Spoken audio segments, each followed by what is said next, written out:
Ah, there you are, Mr. Bartell. Punctual to the minute, as always. Well, this is one doctor's appointment I'm eager to keep. Nice of you to say so, my boy. Draw up your usual chair and make yourself comfortable. Thanks. Well, Doctor, today's April the 1st. Did anyone try and play any jokes on you? Yes, you did, Mr. Bartell, but I'm happy to say that nobody caught me. Not as in the story that I'm going to tell you tonight, but an April Fool's Day prank certainly scored a bullseye.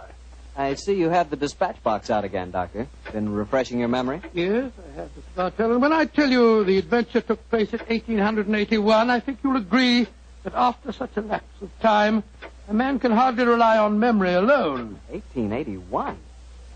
Say, Doctor, tonight's adventure must have been one of the really early ones. Yes, it was indeed. In fact, to be exact, it took place only a little while after Sherlock Holmes and I had first met and had taken up lodgings together. How was the great detective in those early days? It's a fine mystery to me, Mr. Bartell. To give you an example, my boy, I'd shared our Baker Street lodgings with him for over a month before I was even certain of his profession, the knowledge of which I learnt to my awe and astonishment when our first adventure together took place. Oh, that was the one you called a study in scarlet, wasn't it, Doctor? That's right, Mr. Bartell. What a memory you've got, study in scarlet. But even after that adventure, I found myself wondering at times what I had let myself in for, sharing lodgings with such a strange companion. It was in one of those moods of doubt and confusion that my story begins. Late one March evening, I found myself in the neighborhood of Piccadilly Circus. It was cold, and a steady drizzle of rain had dampened my spirits. I thought that a glass of wine and the sound of music would put me in a better mood. And so, Mr. Bartell, I entered the Criterion restaurant. As I sat with a glass of rare vintage port at my elbow, the orchestra playing a dreamy Strauss waltz in the background, I couldn't help thinking of the last time that I'd been there. It was the night I met a young medical student by the name of Stanford. He was the man who first introduced me to Sherlock Holmes. Suddenly, I felt a tap on my shoulder. I turned, and to my amazement, once again young Stanford was standing before me. Watson, or should I say Dr. Watson, how are you, my dear chap? Hello, Stanford. Come and sit down. Thanks. I'm glad to see that you're not holding any grudge against me Why on earth should I do that? for introducing you to Sherlock Holmes. I've reproached myself ever since. I think he's as mad as a hatter. Not at all. He may be eccentric. In fact, I'll admit that he is eccentric, but he's an extraordinarily interesting fellow. He'll make a great name for himself as a private detective one of these days. You'll see if I'm not right, Stanford. I saw something about him in the paper the other day. Yes, I expect that was the Lauriston Gardens affair, wasn't it? Yes, it was. He's a brilliant man, Stanford. Quite brilliant.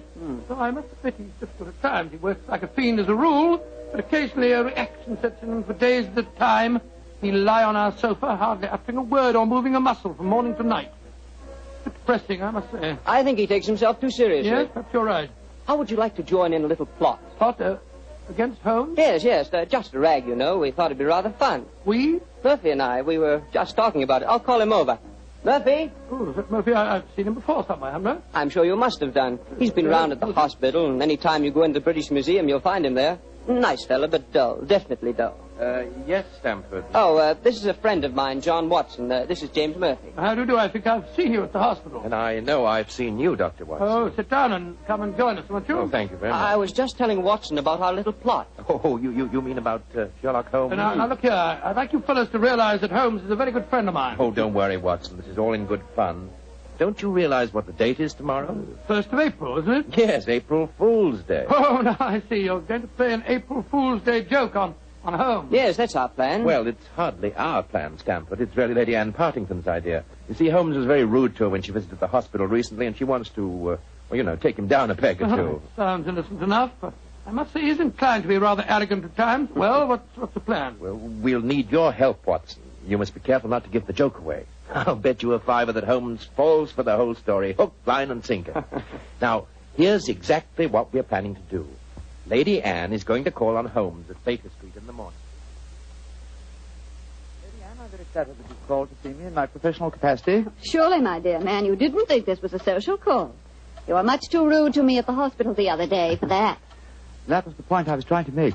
Please sit down, won't you? Please take this chair, won't you, Lady Anne? It's by far the most comfortable chair in the room. Oh, thank you, Dr. Watson. And now, what can I do to help you?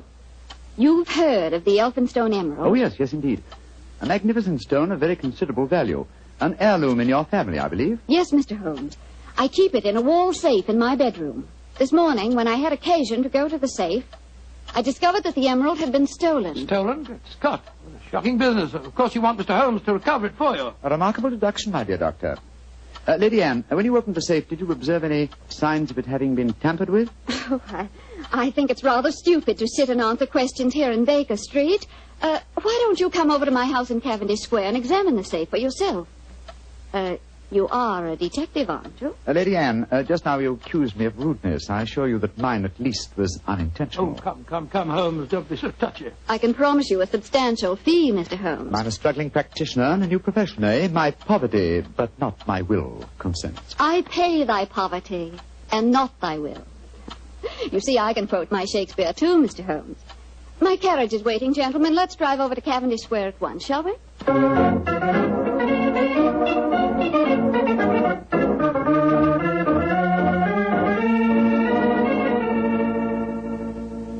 This is the wall safe, Mr. Holmes. Not too difficult a safe to crack for an expert. You placed the emerald in it last night, you say? Yes, when I went to bed. And this morning, it had gone. Well, surely, Holmes, this is a good occasion to use that magnifying glass that you're always fitting about An with. excellent occasion, my dear doctor. That's why I brought it with me. Uh-huh. That's very interesting. What is it? This safe was opened by an expert. There isn't a sign of its having been forced. Hello. What have you discovered? There's a peculiar tarnish on the steel knob. It was obviously handled by someone whose fingers are habitually stained with chemicals. Amazing, Holmes. Elementary, my dear doctor. Where does that door lead to? My boudoir. I should like to examine it if I may. Oh, but of course. Thank you, Lady Anne. Dr. Watson, this is the most beautiful April Fool's Day fraud I've ever I played. must say, Murphy was right. He has fallen for it. Hook, line, and sinker. Just the same, I'm beginning to feel guilty. I can't help feeling a bit disloyal. Oh, nonsense. It's all in fun. Are Stamford and Mr. Murphy listening? Yes, they're next door in my drawing room. I'm sure their ears are positively glued to the keyhole. Well, I do hope Holmes won't be angry with me. Shh, here he comes. Nothing of any interest in there. The windows haven't been tampered with. We may presume, therefore, that the thief did not enter by an upstairs window. Lady Anne, Yes, Mr. Holmes. this room has not been touched since you discovered your loss? Oh, no. I told the servants to leave it exactly as it was while I came to fetch you. Splendid, splendid. Deep pile carpet, eh? Couldn't be better. The thief was a tall man with a long stride. Oh, come, Holmes. I know your methods, but there aren't any footprints on this carpet that you can identify, even with your magnifying My dear glass. doctor, I've studied many crimes, and I've never seen one yet that was committed by a flying creature. As long as a criminal remains on his two legs, there must be some trifling displacement can be detected by a keen observer. I assure you that the marks on this carpet indicate that the thief was a tall man with a long stride. Traces of tobacco ash, pipe tobacco, shag tobacco that sells at 4p an ounce. Oh, now, really, Mr. Holmes, how can you possibly identify an individual tobacco? Oh, it's a hobby of mine. In fact, I've even written a monograph on the subject. Now, one more look at the safe itself. Hello. What's this powdered dust here? What? It's rosin. Distinct trace of rosin. Lady Anne, I suggest that you get in touch with Scotland Yard at once. You mean that you've solved it, Holmes? I mean, my dear doctor, that I can give you a reasonably complete picture of the thief, and that picture is so individual that I'd be surprised if it would fit more than one man in London. Why, this is pure magic, Mr. Holmes. Please describe him to me. Well, he's a tall man. The width of his stride indicates that, and he's thin. Well, what enables you to tell that, Holmes? His footprints have made a remarkably light indentation on the lap of the carpet. Our thief dabbles extensively in chemicals, as indicated by the tarnishing of the knob on the safe, and the traces of rosin would suggest that he plays the violin also. He smokes shag tobacco, has a great practical knowledge of the ways of combination locks, and he's obviously in close contact with the criminal classes. How do you know that, Mr. Holmes? Well, he wouldn't steal a famous stone unless he knew how to dispose of it through some trustworthy fence. Yes, it's a very comprehensive picture, Holmes. I almost feel as if I knew the chap. Thank you, Doctor. I'm sure there's only one man in London, and it shouldn't be hard to trace him. I agree entirely, Mr. Holmes. Dr. Watson, I think the joke has gone far enough. Joke? Oh, what do you mean? You're quite right, Holmes, in saying there's only one such man in London. You've just given a perfect description of yourself. April Fool.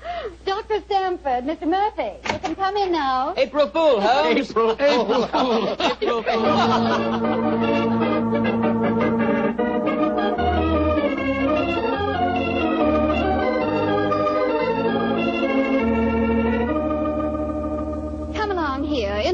drawing room, everyone.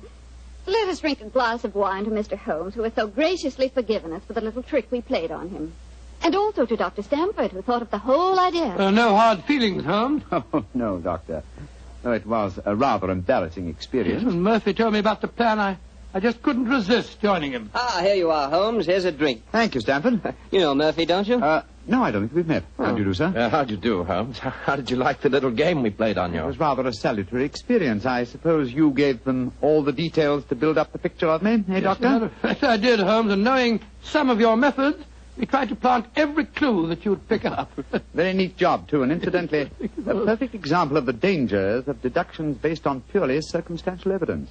I shall profit from this little lesson. I must say it was worth a fortune in emeralds to see your face, Holmes, when you realized what you'd done. Well, the joke's over now. By the way, where is Lady Anne? I believe she said she was going to fetch the Elphinstone emerald. She thought you might be interested in seeing it. She probably feels the sight of it will salve my wounded vanity. Oh, here she comes now. Mr. Holmes! Mr. Holmes! What's wrong? What's happened, Lady Anne? The emerald, it's not where I hid it. This time it's really stolen.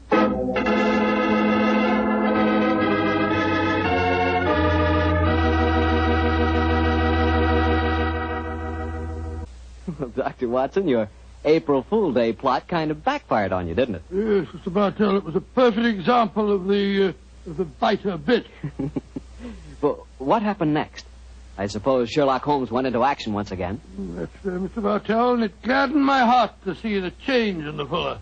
I confess I'd felt rather ashamed of my part in the prank, for I could see that Holmes's pride had been hurt. But now, with a definite crime before him, the difference was amazing. He suddenly became a dynamo, galvanized into action as he stood there, firing questions at the other members of the... Lady Anne, who besides yourself knew of this fresh hiding place? Both Murphy and I did. Yes. After we'd left our deliberate clues on the safe, we went with Lady Anne and saw her secrete the emerald in the top drawer of her dressing table. We thought it would be all right there. After all, as soon as the joke was over, I was going to put it back in the safe. Now, I think our wisest plan before we question the servants would be for each one of you who were in this April Fool's Day prank to submit to being searched. Holmes, surely you don't suggest that any one of us took the emerald? No, Stamford, I don't. But if any one of you four are not guilty, this will be a splendid way of proving your innocence. I say, steady, Holmes. You're not suggesting that Lady Anne stole her own emeralds, are you? Are you, Mr. Holmes? I'm suggesting nothing, but I may point out that the recent vogue for the insurance companies has provided another interesting motive for these so-called thefts. I resent your insinuation. It's outrageous. Lady Anne, if I'm to recover your emerald, I must at least consider every possibility. The search is the most immediate practical action. And perhaps you'll retire into the next room while I persuade these gentlemen to submit to being searched. Very well, but I think you're in danger of making a fool of yourself once again. Wait, don't go, Lady Anne. A search won't be necessary. What do you mean, Murphy? I must throw myself on your mercy, Lady Anne. I confess that I stole the emerald. Murphy! After you put it in the drawer, Lady Anne, I slipped back into the room and took it out. Murphy, that's a criminal action. I know it, but I'm poor. I need money desperately for my mathematical research. I knew the emerald was priceless, and I couldn't resist the temptation to take advantage of a joke. Here, Lady Anne, here's the stone, and please don't prosecute me. Please don't. It'd be my ruin. May I examine the emerald, Lady Anne? Thank you. Well, Mr. Murphy, I won't pretend that I'm not deeply shocked. I must ask you to leave my house. But you won't prosecute me, will you? It was a moment's temptation. No, I won't prosecute you. Holmes, what are you doing with the emerald? Well, knowing something of the deceptive ways of thieves, I came on this case fully prepared to test the emerald when I found it. Now, a drop of this acid from this vial, so... Mr. Holmes, what are you doing? You'll injure the stone. No, not if it's a true emerald. Uh-huh, look at that. Good Lord, the acid's eating into the stone as if it was sugar. Then that means... It means, Lady Anne, that Mr. Murphy has just imperiled his honor and his freedom to steal a singularly beautiful fake.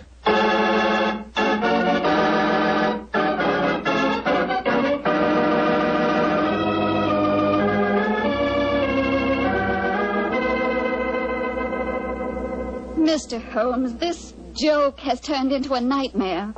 Is there no way of recovering my emerald? I hope so, Lady Anne. I've been taking steps in their logical order. The servants have all been questioned. We've searched Mr. Stamford and Mr. Murphy. Yes, most humiliating experience. Made me feel like a criminal. Well, personally, I was only too thankful to submit to a search this time. I knew I had nothing to worry about. You yourself, Lady Anne, you consented to being searched by the police matron that Holmes sent for? Only because he threatened to send for the police if I didn't.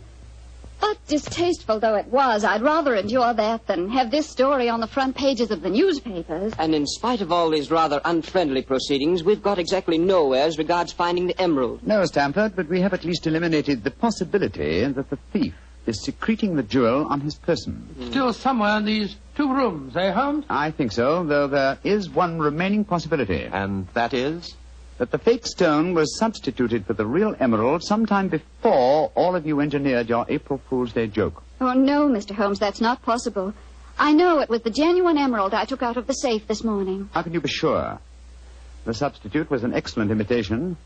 Without a chemical test such as I performed, it would be hard to be certain. I can tell you why I'm certain. Last night, Papa came to dinner and brought a Mr. Vanderleider of Amsterdam. He examined the stone. And you'll agree that a jewel expert like that couldn't be fooled. That's true, Lady Anne. And what did you do with the emerald after Mr. Vanderleider left? I locked it in my safe and went to bed. Mm-hmm. I didn't unlock the safe again until Dr. Stamford and Mr. Murphy came here this morning. That settles it, then. The real emerald is still hidden somewhere in these 2 rooms. But where? That's the question. I must say it's completely mystifying. Well, let's go back to what we were all doing at the exact moment you came into the room, Lady Anne, and informed us of the loss of your stone. Now, we were drinking a toast to you That's and... it. Lady Anne, hard thinking is, well, it's thirsty work. Oh, I'm so sorry. Let me get you something. A glass of port, perhaps. No, thank you. But I observe that you have a remarkably comprehensive assortment of liqueurs. I wonder if I might have a glass of creme de menthe. Oh, of course. I'll get it for you. Creme de menthe in the middle of the day, Holmes. I knew you were eccentric, but this really takes... This bottle, it clinged as I picked it up. I thought it might, Lady Anne. There's something inside it. Allow me, madam. Thank you. I'm sure you won't mind if I waste this liqueur on the aspidestra. No, of course not. So... Lady Anne, allow me to restore to you the Elphinstone Emerald. Great Scott. Amazing. Fantastic. Ingenious. The one safe hiding place in the room. Where could a green gem be more effectively hidden than in a bottle of green liqueur? But who stole it? Who substituted the fake stone? Frankly, I don't care. The gem is restored. That's all that matters. I prefer not to go to court. Neither you nor I, Mr. Sherlock Holmes, would show up in the best of lights. And my father would disapprove of this whole affair, I'm afraid. Just as you wish, Lady Anne. In either case, I shall expect your check for my services in due course.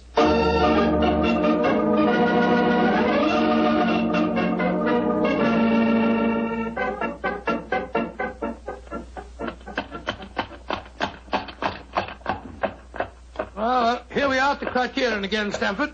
Won't you come in and join us for lunch? Thanks, Watson, but I'll keep the cab and go on. I actually have a patient this afternoon. A rare and delightful experience for a young doctor, as you probably know. As rare and delightful as a client is for a young detective, eh, Stanford? I quite understand, and I'm correspondingly grateful to you for your profitable hopes. I'm glad it was profitable for you. Personally, I feel pretty stupid about the whole thing. Well, goodbye. Goodbye, old fellow. Goodbye. 39 Onslow Square, cabby. You're remarkably quiet, Murphy. Well, I'm afraid my conscience won't let me do much talking, Doctor. I'm heartily ashamed of myself. Well, thanks for the lift. I'll leave you chaps. Oh, there. nonsense. You'll join us for lunch, Murphy. But, No buts about it. I insist. Come on. Well, it's awfully nice of you. Oh, come, Murphy. Any one of us can make a foolish mistake. It's just lucky that you didn't have to pay for yours.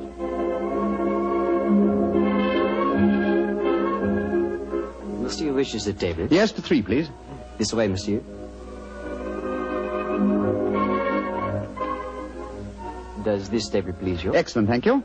George, I'm as hungry as a hunter. How about you, Murphy? No, I'm afraid I have very little appetite. This whole case has upset me dreadfully. You mustn't take it so much to heart, Murphy. By the way, Doctor, I'd like to have your opinion on the case. Who do you think staged the theft of the emerald today? Perfectly obvious to me. Lady Anne Partington did it herself to collect insurance money. If she hadn't, she'd have insisted on your finding the thief. But you needn't worry, old chap. You'll get your fee all right, I'm sure of that. I'm not worrying about the fee. But I assure you, Lady Anne did not engineer that fraud today. You mean that it was Stanford? Tell him who was responsible, my dear Murphy. But how should I know? Oh, Holmes? come now, Murphy.